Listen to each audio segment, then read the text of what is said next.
欢迎观众朋友再度收听呢节目嘅现场哦。今日要讨论嘅焦点是将结束嘅全经会，呢個本來無意外嘅安排，卻出現按意外嘅結果，到底呢後邊嘅原因係乜嘢呢？今日請到嘅專家係淡江大學嘅王介進教授。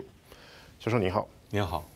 老師，這次川金第二次的會面，我們說他之前的安排好像似乎不是很意外，那各界其實好像也沒很期待嘛，因為大概本來就說不就談廢核，大概就和平協議，大概諸如此類的東西，可是最後出來這個結果，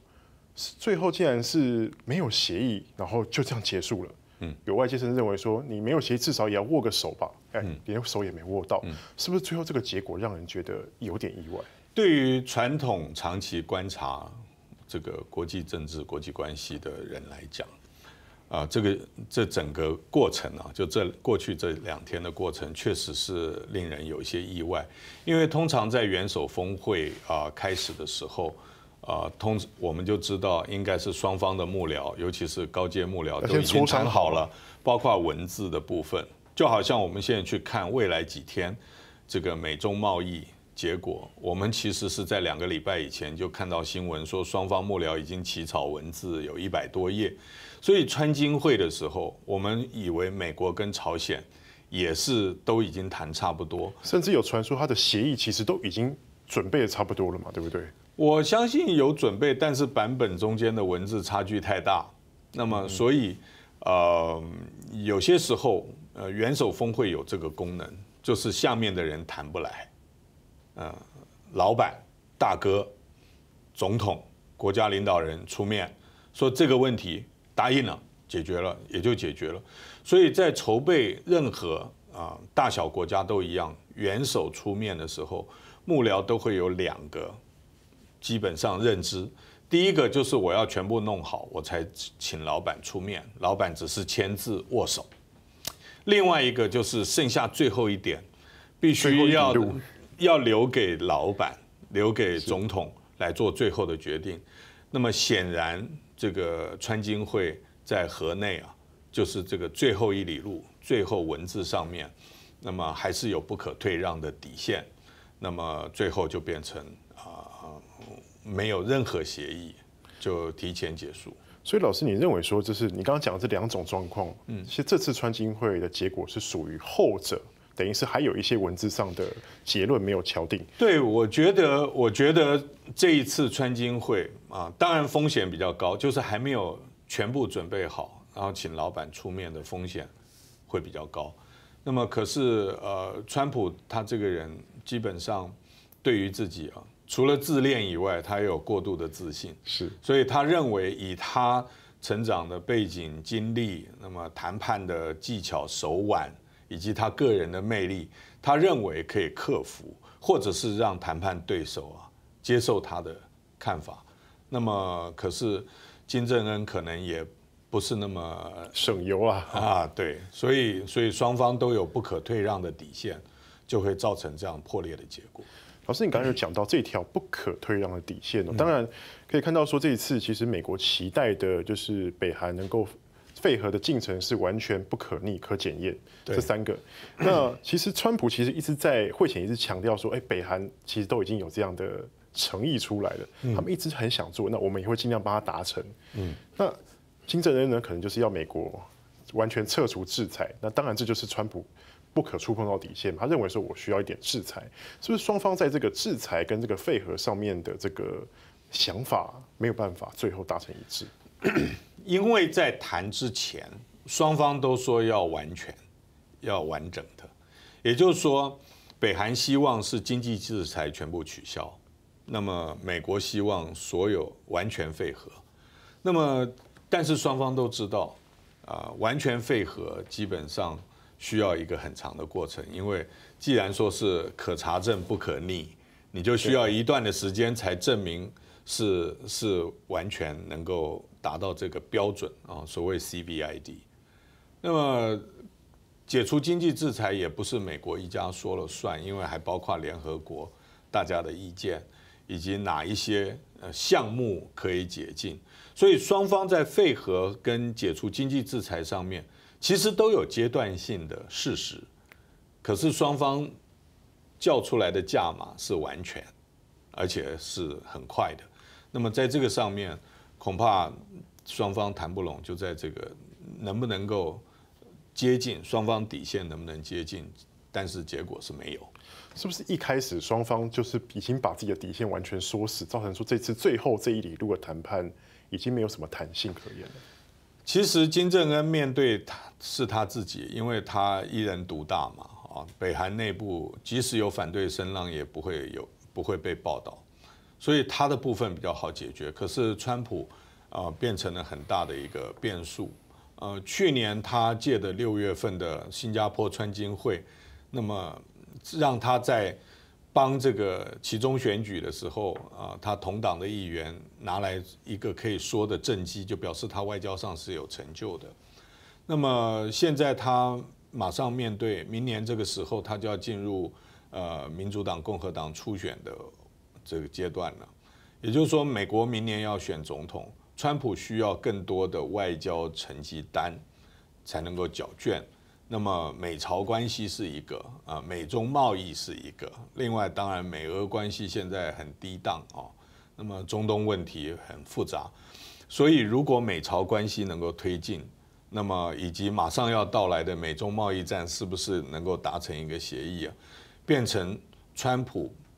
竞选连任中间非常重要一个里程碑，尤其是他在国内遭受到通俄门调查这么严厉的挑战的时候，他不可能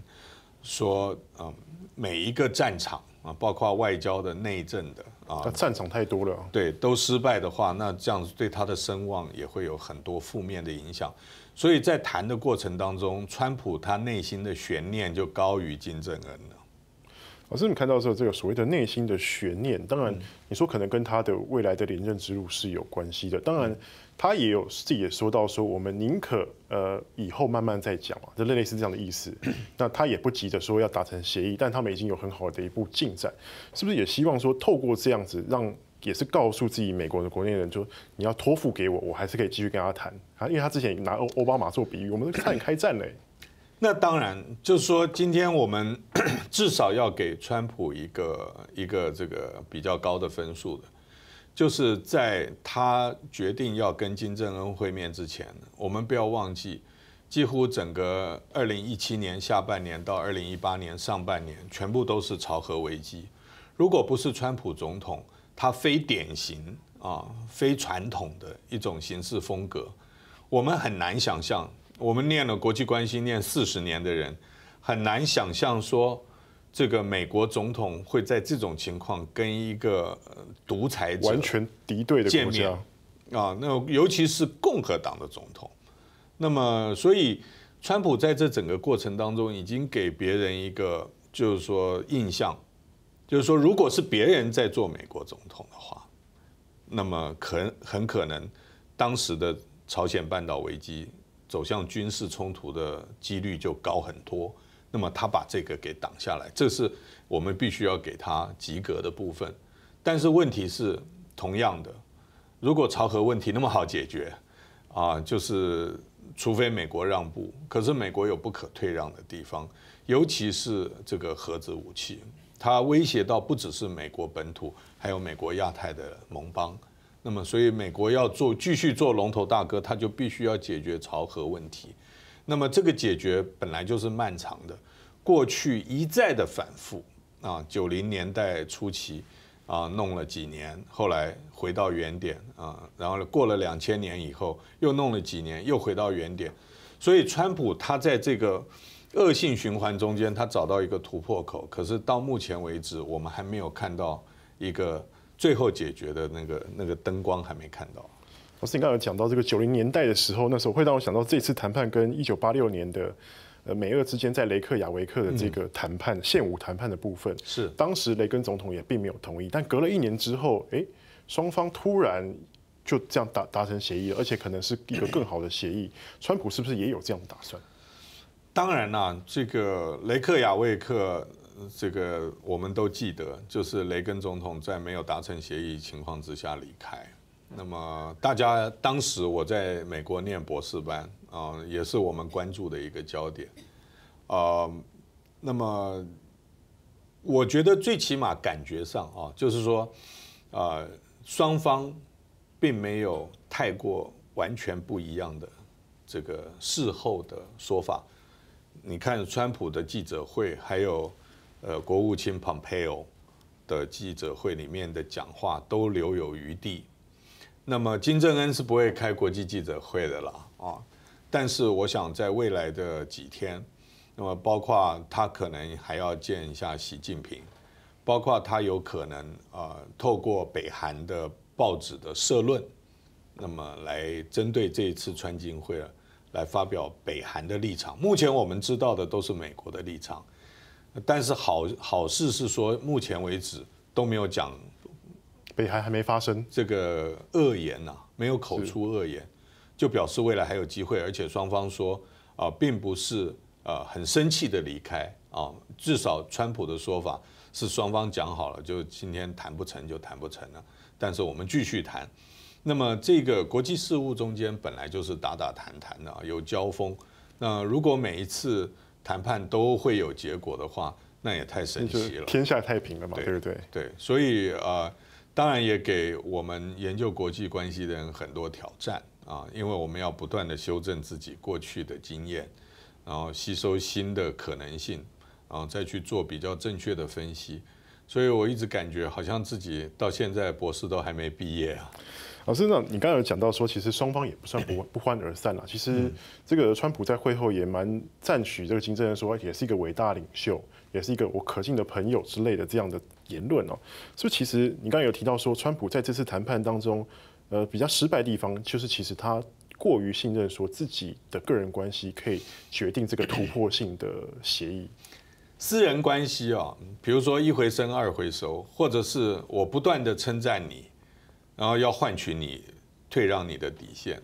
川普是过于自信了啊，他可能认为就是说我只要一直讲金正恩是伟大领袖，因为北韩几乎被定位成流氓国家嘛，从小布希总统开始，然后我现在对你讲那么多好话，他对习近平也讲很多好话啊，可是贸易谈判没有那么简单啊，最起码习近平跟金正恩在我们看起来，作为一个一党独大的。等于是类似独裁统治的一个国家的领导人，他有他自己的包袱跟他自己的个性，那么并不是别人称赞两句就可以忽悠的啊。那么所以我觉得川普可能还有白宫的一些幕僚，可能这次有过度自信，有过度自信。好，谢谢老师。其实上半场的内容哦，下半场呢继续来关注礼拜虽然无协议，不过呢，上回南韩中国方面未有一条反映出来，那对未来该发展会有乜嘢影響咯？呢繼續各嚟關注。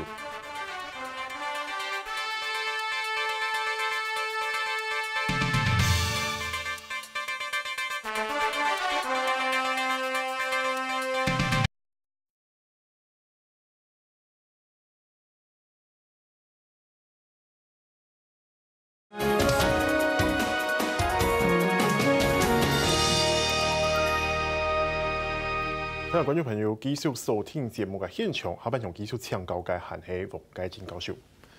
教授，我想再請教的說，雖然說這次川金二會它並沒有什麼協議，但其實站在這個相關的關係國，像是中國、像是南韓，他們的評價其實也都沒有負面，甚至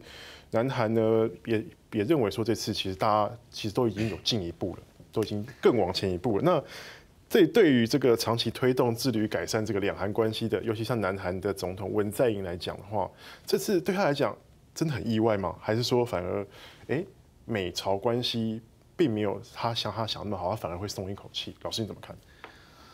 我覺得對文在寅總統來講，應該會有比較大的失落感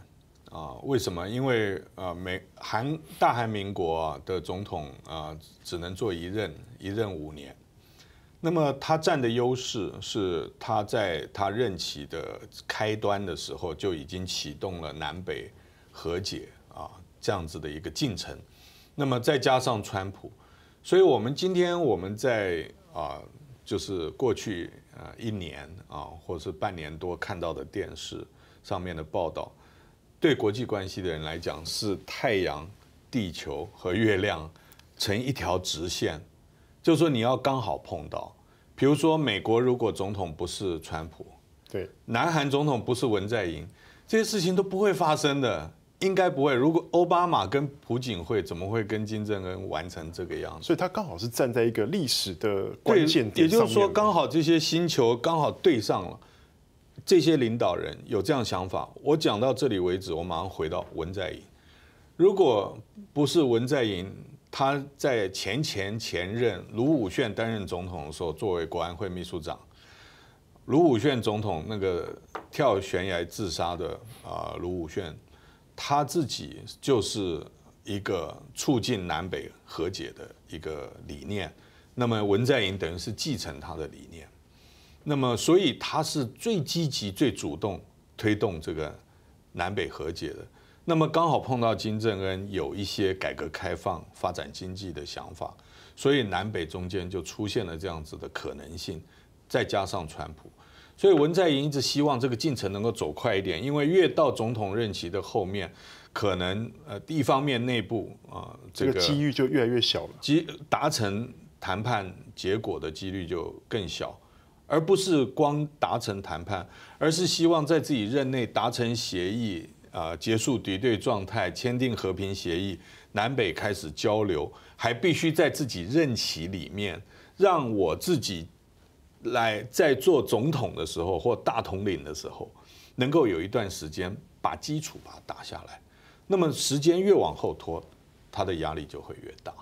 那么而且今年这个金正恩是已经本来就安排好要回访这个首尔。那么，如果说谈成了和平协议，再到首尔访问，它的进程就会比较快。那么现在没有这个协议，那金正恩如果安排了今年春夏之间，意义就比较小一点。对，可能就会两韩之间讲了并不算，他必须还要有大国，因为毕竟当初这个韩战的停战协议是美国、中国大陆和北韩三方签的，南韩并没有签字。那么，所以你现在结束敌对状态，就不是两韩自己说了算。老师，你刚才讲到说这个大国的关系像这个刚好川金这个峰会结束之后，像中国的外交部长王毅就见了这个北韩的副外相李吉成，那他强调说，其实这两国之间川金之间的谈判其实已经进入了这个深水区，其实要谈成也不是一触可及，所以这样的结果，其实在中国也算是在预料之内的事情嘛。我相信中国大陆了解它的困难度，也并没有不切实际的期待。那么当然了，这个中国大陆自己也摸不准川普也没有办法指挥金正恩，会保留一些空间，给自己这个可以接受的意外，但是整个形势评估上面来讲，确实是比较困难。比如说，我们说核设施的销毁以及查证，那哪是领导人说一说就可以做到的？那么同样，解除禁运和制裁是哪一些国家、哪一些产品是能源还是用另外一种形式？牵涉的项目太复杂，还是让外资进去？都会有很多影响。毕竟北韩是一个封闭型的社会，它对于任何外界来的，包括我们昨天所听说的，就是北韩对于设联络办事处有疑虑他怕这个美国有更多的管道去了解北韩内部的事务。那么，所以我想大家都还是对内部控制或者是内政问题是大家考虑最大的一个因素。老师，我们看到说这个外传就是金正恩，他这次结束越南行程之后，往北走，回程路上会停留北京去见这个习近平。那想说这样是不是某方面来讲是一个宣示？等于是我做任何事情后面其实是有这个老大，这个老大必须要知道，而且美国你要解决朝核问题，中国你不能避免。中国是不是也有些意想借这个机会，强调自己的重要性？其实我觉得，就我过去10几年的观察吧，中朝关系并没有想象中间那么好但是我也说这句话的同时，我也承认中国是对朝鲜影响力最高的国家就是跟其他国家比较，所以它是一个很复杂的关系。金正恩如果在火车专列回北韩的路程当中，经过北京有跟习近平会面，我自己也不意外。那么，因为美国总统也说了，他昨天在记者会上面不要讲太多，因为他还没有跟日本的首相以及南韩的总统这个讲过话，所以他不方便马上就在越南就把川金会的很多细节要讲出来。所以对我们研究的人来讲，昨天记者会那个是完全没有多的资料可以做分析，我们要看这个细节，就是他昨天没谈的才是关键，我们才能够做分析。这些可能都要等到，比如说美国跟他自己的盟邦元首做了一个所谓事后简报，那么金正恩去跟习近平做事后简报，对于我一个从事外交工作出身的人来讲，我一点都不意外这个是国际外交的本身的一部分，并不是去跟宗主国磕头，或者是寻求北京的支持，或者是玩什么牌，这些分量都有一点点，但是关键是你必须要跟你自己站在一边的人要说明到底发生什么事，要让自己的盟邦知道的立场，发生什么事之后再对外宣告的意思，是这样吗，老师？对，才能够把这些当初记者会没讲的东西拿出来说。当然我今天早上看这个 BBC， 他们的分析认为说，其实中国也不见得支持朝鲜半岛非核化，所以对于这次结果，他们其实也就是站在旁边看着。其实在，这个90年代，我们知道这个朝鲜半岛核危机就已经第一次出现了。那么我因为常到中国大陆去交流，所以大陆也有朋友跟我讲过，说朝鲜半岛就算有核武又怎么样？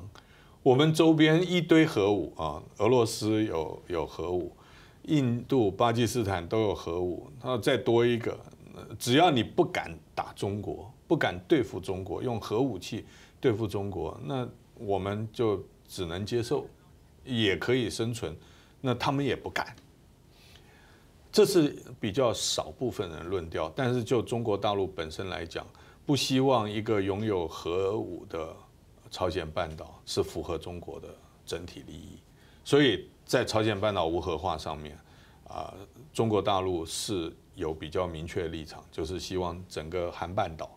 都不要有核武器。可是中国大陆也知道，要让这样子的一个政权接受国际上面的压力，然后完全由国际原能这个总署 IAEA 去检查销毁，到永远不持有，这个过程是非常漫长的，而且都需要拿东西去交换。那么金正恩现在最大的压力，你看他到中国大陆去，不管是访问或者是过生日还有这次到越南，他都要看经济发展，他在找寻一个北韩模式。那么越南模式可能是他想要参考的一个对象。那么去看看哪一些产业是北韩可以做。如果解除禁运，如果解除经济制裁，北韩可以做哪些事情，而不危及到他的独裁政权。那么这些都是他思考。所以我刚刚讲过，北韩最要的就是能够让经济搞上去。所以金正恩是有改革开放想法的一个人，只是说国际社会要用什么方式来诱导他往那方面去走。老师，最后几分钟，我想跟你请教一下，说这一次的会谈结束，那没有所谓和平协议，没有停战协议，也没有美朝之间的关系改善，那未来还有什么样的发展性？川金还有可能第3会、第4会吗？是怎么看？就传统分析家的角度来讲的话，川金3会就会比较走向遥遥无期。为什么？因为领导人出面都瞧不定的事情，应该不能再发生。也就是说，下一次如果有川金会，照我们这个过去学这个所谓建制派的思维，就是要幕僚全部都瞧好，包括文字都定，顶多改几个标点符号，才敢请老板出来签字。我们不要忘记，川普到2020年的11月选举会不会失败？2021年的1月还是不是川普总统？问题。文在寅在位期间，文在寅在整个推动韩半岛和平的进程当中，